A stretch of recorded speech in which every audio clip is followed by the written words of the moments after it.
آج ہم نے پڑھنا ہے پیشہ ور جرائم۔ اس قسم میں لوگ جرم کو پیشہ کے طور پر اپناتے ہیں اور وہ بار بار جرم کا ارتکاب کرتے ہیں۔ جیل سے رہا ہونے کے بعد وہ پھر جرم کرتے ہیں، پھر سزا پاتے ہیں۔ غرض یہ کہ ساری عمر وہ اسی کام سے گزارتے ہیں اور بعض اوقات اپنی نئی نسل کو بھی اسی پیشہ کی تربیت دیتے ہیں۔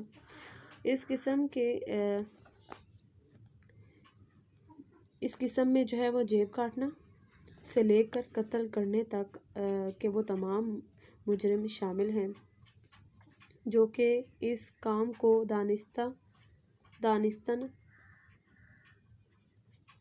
اور پیشہ کی شکل میں کر رہے ہیں۔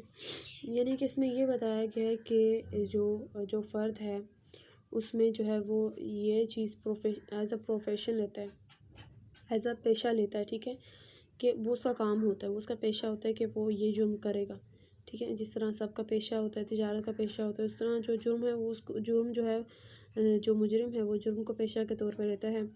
یعنی کہ اسے کوئی فرق نہیں پڑتا ہوتا وہ کتنی دفعہ جیل میں گیا ہے، کتنی دفعہ جیل سے باہر آیا ہے، وہ کرے گا، کرتا رہے گا، اور اس کے ساتھ ساتھ وہ ساتھ میں اپنی جو نسل ہے، نئی نسل ہے، ان کو بھی اسی چیز کی جو ہے وہ ترغیب دیتا رہے گا۔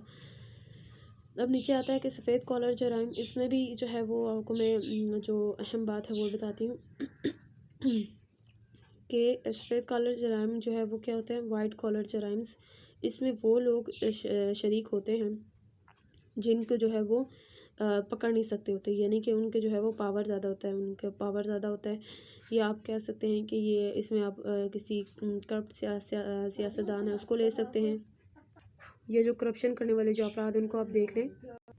اب جیسا کہ نواز شریف کے بارے میں آپ لوگوں نے سنا، تو ایسے ہی اگزامپل ہے، ٹھیک ہے۔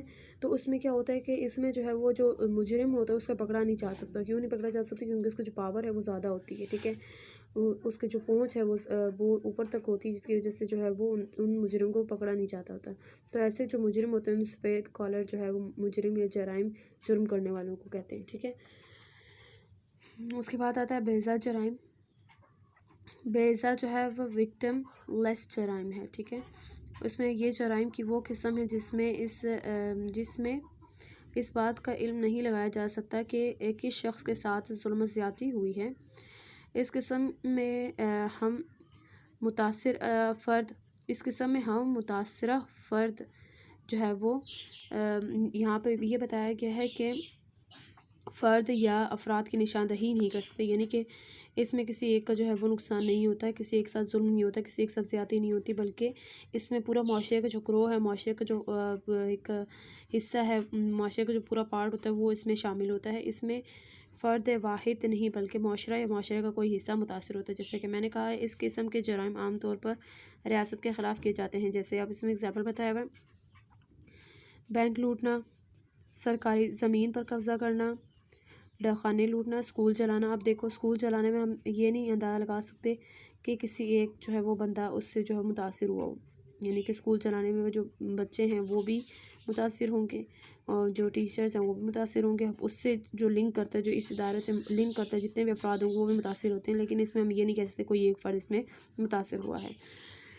لگانا مشکل ہے کہ نقصان کس فرد کا ہوا۔ پاکستانی معاشرے میں اس قسم کے انحراف واقعات عام ہیں، بالخصوص ہنگاموں اور ہڑتالوں کے نتیجے میں ایسے واقعات دیکھنے کو ملتے ہیں، ٹھیک ہے، یہ بات بھی سمجھ میں آ گئی۔